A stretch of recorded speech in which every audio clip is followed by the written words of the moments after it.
Pour celles qui le veulent, je vous montre aujourd'hui comment faire pour porter les cheveux lâchés la plupart du temps et les voir pousser.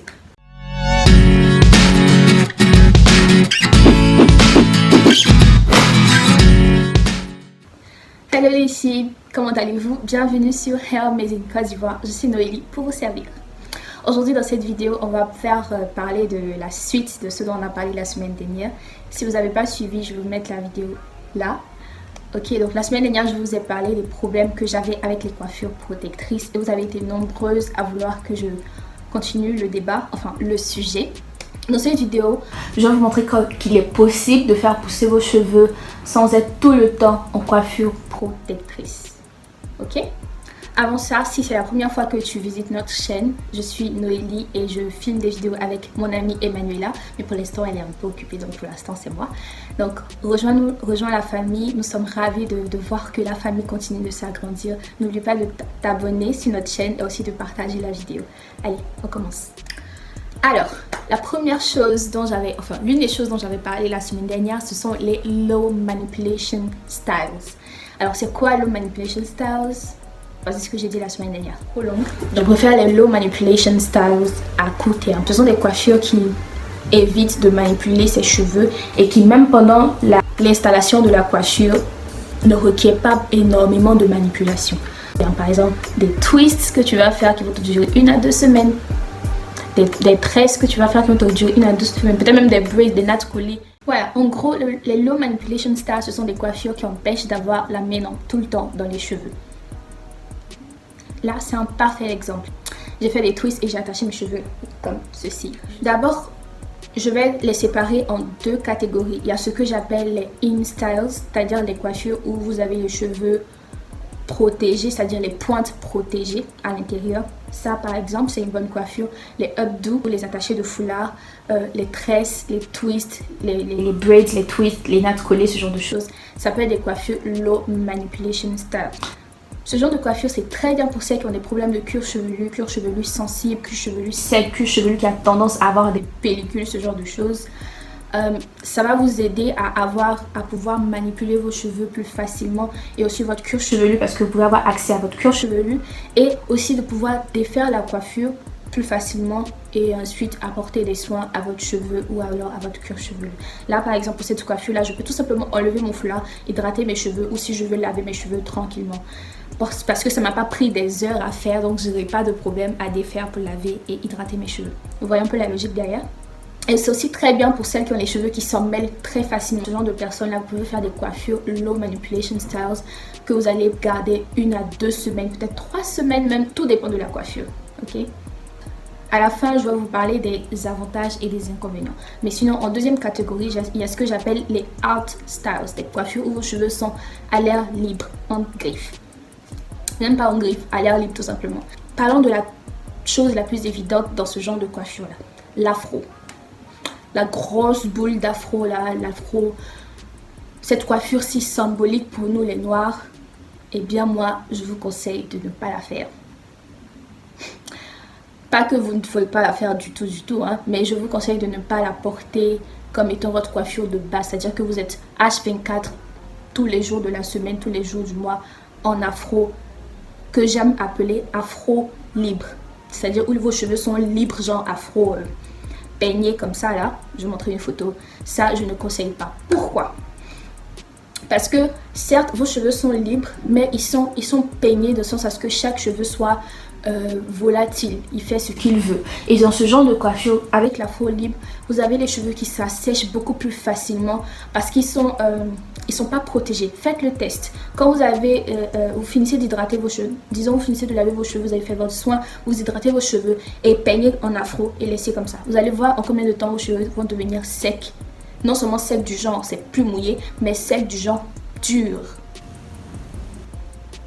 Comparé à vos cheveux lorsqu'ils sont hydratés et ensuite que vous faites des twists ou par exemple des tresses, ça permet de garder l'hydratation plus longtemps parce que vos cheveux, ça va vite sécher comparé à lorsque vos cheveux sont twistés ou bien lorsque vos cheveux sont tressés. Ça va prendre plus de temps pour sécher, vous voyez. Donc c'est la même logique. Donc vos cheveux vont s'assécher. Quand je dis assécher, là je parle surtout du manque d'hydratation. Ils vont s'assécher plus facilement quand ils sont en afro libre. Et quand c'est comme ça, les cheveux vont chercher à l'hydratation dans l'air et entre eux, ils vont commencer à s'emmêler, ça se faire des câlins, des bisous et tout. Ils vont s'emmêler. Vous allez avoir beaucoup de nœuds, surtout les nœuds qu'on appelle les nœuds de fée ou les single strand knots. Les nœuds de fée au bout des pointes là, c'est un calvaire. Cette coiffure là, c'est une coiffure assurée pour avoir ce genre de nœuds. Je ne dis pas que c'est impossible de porter cette coiffure, d'avoir les cheveux longs, mais c'est l'une des coiffures qui fait en sorte on casse très facilement ses cheveux. Donc moi je conseille pas de garder cette coiffure tout le temps. Dans la même catégorie des out styles, on a les wash and go. Mes bébés, j'adore les wash and go. Pourquoi il est possible de faire pousser ses cheveux avec les wash and go, ou bien de garder ses cheveux, de porter ses cheveux lâchés en les portant sous forme d'un wash and go? C'est parce que le but d'un wash and go, c'est de définir les boucles. Et nos cheveux, pour qu'ils soient définis, il faut qu'ils soient hydratés. Donc cette coiffure va vous emmener à bien hydrater vos cheveux, parce que le plus ils sont hydratés, plus les boucles sortent. Bien sûr, il y a des techniques à avoir pour mieux faire sortir les boucles. Bref, je vous montre comment je fais mon wash and go ici. Mais le but en fait, c'est d'avoir les cheveux sous la forme naturelle, enfin en faisant ressortir nos boucles naturelles. Donc l'idée derrière, c'est que quand on a une boucle, c'est pas un cheveu qui forme une seule boucle, c'est plusieurs cheveux qui vont se mettre ensemble pour former la boucle. La coiffure déjà va vous permettre de retenir plus d'hydratation que d'avoir l'afro complètement libre comme ça, parce que vos cheveux sont ensemble, ils sont un peu entassés ensemble et ils sont contrôlés dans le sens de vos boucles. C'est avoir un certain contrôle, d'accord? Donc c'est plus compliqué de porter cette coiffure quand on a les cheveux très bouclés, surtout les cheveux 4C et tout ça, c'est plus compliqué. Quand vous avez ce genre de texture ou de boucle, il faut avoir tendance à étirer vos cheveux. Peu importe, non, étirer vos cheveux quand vous portez les wash and go, ça va vous aider à contrôler en fait les frisettes et aussi pour ne pas que vos cheveux rétrécissent trop. Le truc à ne pas faire avec les wash and go, c'est de porter le wash and go pendant des semaines sans démêler les cheveux. C'est vrai, c'est une très belle coiffure, mais il faut pas exagérer. Moi, je garde mes wash and go entre 5 et 6 jours. Après, je lave mes cheveux. Et si j'ai pas le temps de laver mes cheveux, je vaporise de l'eau, je mets ma crème et je brosse mes cheveux ou je passe les doigts et je fais des twists ou des braids, j'attache ou bien je fais quelque chose pour ne pas laisser mes cheveux dans cet état rétréci ou bien trop facilement, avec mes boucles naturelles, pour réduire la casse et pour éviter qu'ils s'en mêlent. Toujours dans le sens du contrôle, d'accord? Ma routine wash and go ici. Mais en gros, dans cette routine, je vous montre comment je m'occupe de mon wash and go pour éviter la catastrophe en fait. Donc, suivez juste la vidéo. Le troisième sous-groupe des out styles, ce sont les braid out, twist out, bantu knot out. Ce genre de coiffure, la flat twist out, cornrow out. You name it, ok? Peu importe. Avec les twist out, on va garder les cheveux, on va faire des twists ou des braids ou des bantus et on va retirer la coiffure lorsque les cheveux sont secs pour avoir cet effet bouclé que la coiffure va donner. Donc avec les twist out, on a ça, les braid out, on a ça, les bantu knot out, on a ça. Et c'est toujours le même principe là, sauf que c'est un peu plus organisé. Les twist out auront plus tendance les twist out, braid out et ça auront plus tendance à étirer un peu plus les cheveux comparé au wash and go. Surtout si c'est un wash and go que vous n'avez pas étiré. D'accord? Mais c'est le même principe. Si vous voulez avoir les vagues ou bien les boucles que ces twist out, que ces coiffures vont donner sont ordonnées. Donc c'est des boucles, mais les cheveux c'est des tas de cheveux ensemble qui forment les boucles. Ils sont ordonnés, c'est contrôlé. D'accord? Donc on est dans ce genre de coiffure, peu importe ce que j'ai dit, dans ce genre de coiffure là, on essaie d'éviter les frisottis. Donc il faut que ces cheveux soient autant définis que possible. Parce que qui dit frisottis dit cheveux qui est hors d'un table de boucle et qui va se promener, faire n'importe quoi et aller s'emmêler avec d'autres cheveux pour former des nœuds. Donc on veut que les coiffures soient les plus définies possible pour éviter les frisottis, pour avoir un certain contrôle sur la coiffure. Et ensuite, on va chercher à maintenir ces boucles-là. Donc, on ne va pas passer les doigts dans les cheveux, on ne va pas peigner les cheveux, on ne va pas... Vous voyez un peu ce que je veux dire? On manipule le moins ces cheveux pour garder la boucle. Nos cheveux seront étirés d'une certaine manière, ordonnés dans une boucle, un joli rendu. Et c'est vraiment très beau à voir. Et c'est possible d'éviter... Surtout quand les cheveux sont très bien ordonnés, très bien hydratés et lubrifiés, ils ont moins tendance à s'emmêler dans ce genre de coiffure-là. Surtout si on ne dort pas en afro.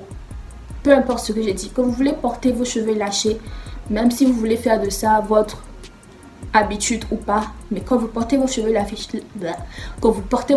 ne les portez jamais comme ça et pour dormir en afro, jamais. Afro libre, bouclé, peu importe, jamais. On veut éviter la casse. Mais c'est vrai que c'est pas comme si on bannissait complètement les frisottis. C'est vrai que les frisottis vont donner du volume.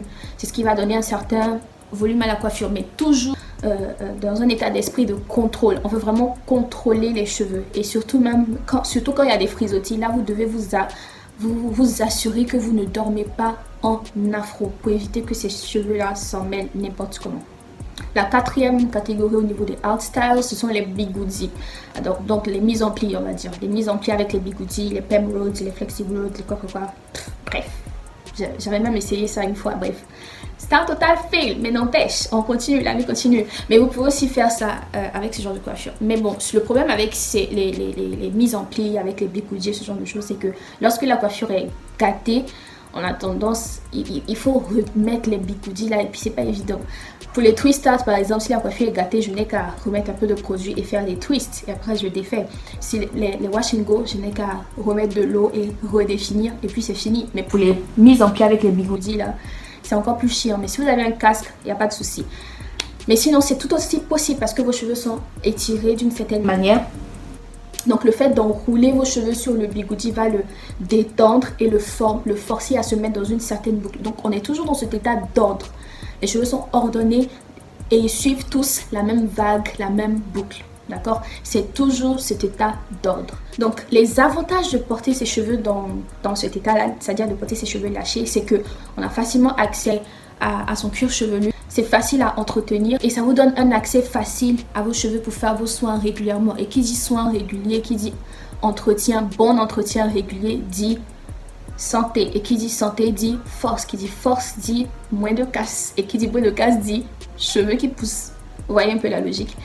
Mais donc l'inconvénient de ces coiffures là, que ce soit les in styles ou les out styles comme je vous ai dit, l'inconvénient c'est que elles ont tendance à se gâter plus facilement qu'une coiffure que par exemple avec si je fais un tissage ou si je fais des braids, elles ont plus tendance à se gâter. Mais c'est une bonne chose comme ça peut être une bonne chose comme une mauvaise chose. Mais si la coiffure se gâte au bout d'1-2 semaines, j'aurais plus tendance à chercher à laver mes cheveux, hydrater et puis recommencer le cycle. Vous voyez un peu ce que je veux dire. Donc ça dépend des personnes. C'est vraiment un avantage pour celles qui essaient toutes les coiffures protectrices du monde et qui voient que ça ne fait que casser les cheveux. Vous avez la possibilité de faire ça, mais tout en suivant ce que j'ai dit précédemment. Alors, certains d'entre vous m'ont parlé du fait d'être... Voilà, avec l'hiver et tout, c'est pas possible de porter ses cheveux crépus, lâchés et tout. C'est pas possible. Non, c'est pas possible. Si, c'est possible, ouais. Ouais, c'est possible. Si, je vous assure, c'est possible. La preuve. C'est possible, il y a des gens qui le font. Le truc avec, c'est le même principe. Vous pouvez porter vos cheveux lâchés, c'est le même principe. Maintenant, si vous avez trop peur, voici quelques astuces que je vous donne. Que ce soit en hiver ou en temps d'harmattan ou bien de climat vraiment sec, c'est à peu près le même principe. Parce que dans ces périodes-là, l'air est tellement plus sec, donc on a peur de casser nos cheveux, on a peur de même les laver, au fait de les manipuler, de peur qu'ils tombent en 1000 morceaux. Non, c'est le piège derrière. Alors, pendant ces périodes-là, c'est là qu'il faut laver ses cheveux plus souvent. Pourquoi laver ses cheveux plus souvent? Parce que quand tu ne laves, on suppose que tu laves tes cheveux un jour. Tu vas hydrater, faire tes soins et tout, et tu ne les lèves pas jusqu'en 2 mois, 1 mois, 2 mois et tout ça, parce que tu as là en coiffure protectrice, parce que tu veux les protéger de l'hiver. Ok, mais le problème avec ça, c'est que quand tu vas ajouter des produits, tu vas laisser tes cheveux se dessécher. Les produits vont s'accumuler et au final, ça ne va plus pénétrer. Il faut laver à un moment. Mais même si tu n'appliques pas de produits, c'est ça aussi, c'est la même chose. Tu ne vas pas appliquer de produits et les produits vont s'assécher parce que peu importe ce qu'on fait, l'hydratation que tu as ajoutée va s'évaporer. Voilà pourquoi on renouvelle l'hydratation. Donc, il faut laver les cheveux encore plus souvent. Par exemple, si tu le faisais 2 fois par mois, il faut le faire 4 fois par mois, 1 fois par semaine. Si tu le faisais déjà 1 fois par semaine, fais maintenant un bain d'huile, un shampoing d'eau et un soin super hydratant pour t'assurer que tu protèges parfaitement tes cheveux et aussi un soin protéiné de temps en temps, en fonction de ta porosité. Mais je veux dire, c'est vraiment le moment de redoubler d'efforts au niveau de l'hydratation de nos cheveux. C'est pas le moment de les cacher sans s'en occuper, bien sûr. Bien sûr, si vous avez trop peur, vous pouvez faire attachés de foulard ou des coiffures, mais faites des coiffures qui vous donnent accès à vos cheveux pour les laver régulièrement. Donc en gros, le secret pour pouvoir porter ses cheveux lâchés la plupart du temps et les voir pousser, c'est de les savoir hydrater, bien définis, ordonnés et étirés. D'accord? Il faut avoir une certaine discipline. Cette routine-là, c'est pas pour les filles paresseuses. Non, I'm sorry. Je suis désolée. En tout cas, c'est quand même un peu pour les filles paresseuses parce que ça ne demande pas vraiment d'effort. C'est vraiment si vous êtes paresseuse, mais de chez paresseuse, vous n'avez vraiment pas envie de faire quoi que ce soit. Là, vraiment, c'est un peu compliqué. Alors, bien sûr, je suis consciente que tout le monde ne peut pas porter ses cheveux lâchés comme ça la plupart du temps, par préférence ou à cause du temps. Je comprends le facteur temps qui est un facteur très très important. J'aurais voulu en parler aujourd'hui, mais ce sera beaucoup trop long, donc je vais le faire dans une prochaine vidéo. Donc si cette vidéo atteint les 300 likes d'ici la semaine prochaine, je vais en parler. Mais dites-moi en commentaire si vous avez d'autres questions, si vous avez des choses à rajouter. Je pourrais m'attarder sur le sujet, mais on va s'arrêter là aujourd'hui. Allez les filles, je vous dis à bientôt dans la prochaine vidéo. Bisous!